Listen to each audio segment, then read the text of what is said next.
المدير بيركز في شغله على إعطاء الأوامر وتوزيع المهام علشان يحقق الأهداف اللي محددها. هو بيهتم بالنتائج وبيشغل فريقه علشان ينجز المطلوب على أكمل وجه. المدير بيعتمد على سلطته الرسمية في اتخاذ القرارات ومتابعة الأداء، يعني هو اللي بيأمر وبيراقب الشغل بشكل مباشر. تحس كأنك تحت عين المدير كلها وقت الشغل، وكل حاجة لازم تتم بالظبط حسب التعليمات. التركيز على الحاضر هو اللي بيخلي الأرقام تتحقق، مش بس نركز على اللي بيحصل دلوقتي، لكن نشتغل بكل طاقتنا علشان نوصل للهدف. يعني الزمن الحقيقي اللي بنشتغل فيه هو الحاضر، وده اللي بيرسم المستقبل. هنا بيكون الموضوع إننا بنتجنب المخاطرة في القرارات، يعني بنفكر صح قبل ما نتحرك عشان ما نغلطش. مش دايما لازم ناخد خطوة قدام، ساعات الحذر هو اللي بيخلينا نوصل للهدف بأمان.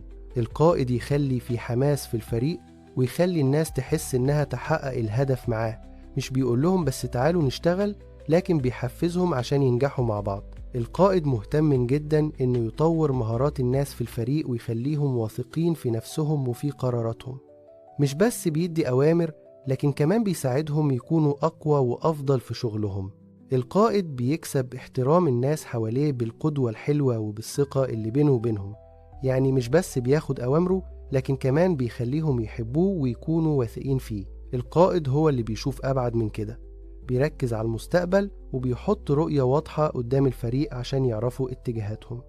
مش بس بيخطط، كمان بيشجع فريقه وبيكون في روح التعاون، وده المطلوب تحقيقه. القيادة الصح بتبني ثقة الناس وتديهم الحرية والعزيمة عشان ينجحوا معاك. أو لما تكون قائد حقيقي بتخلي فريقك يتحمس ويقدر يحقق الإنجازات بنفسه. الرؤية الواضحة دايما بتدي الفريق هدف يحلموا بيه، والتحفيز المستمر هو اللي بيخليهم يشتغلوا بحماس. تحتاج المؤسسات إلى مدير لتنظيم العمل. مؤسسات النجاح بتحتاج لقائد يخلي في حماس تعاون بين فريقه، مش بس مدير ينظم الشغل. القيادة الفعالة هي اللي بتدي الفريق دفعة قوية للإبداع والابتكار، يعني بتخلي الناس تفكر بطرق جديدة وتحاول تجدد دايما. لما القائد يشجع على الحرية في التعبير بيطلع منهم أفكار جديدة. القيادة الفعالة هي اللي بتخلي الفريق يشتغل بحماس ويحقق نتائج ممتازة على طول.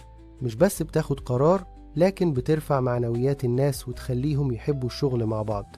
المدير بيركز على تنظيم الشغل وترتيب المهام ويحدد كل حاجة، أما القائد بيركز على تحفيز الناس وتشجيعهم عشان يقدموا أفضل ما عندهم. يعني القائد والمدير هما وجهان لعملة واحدة.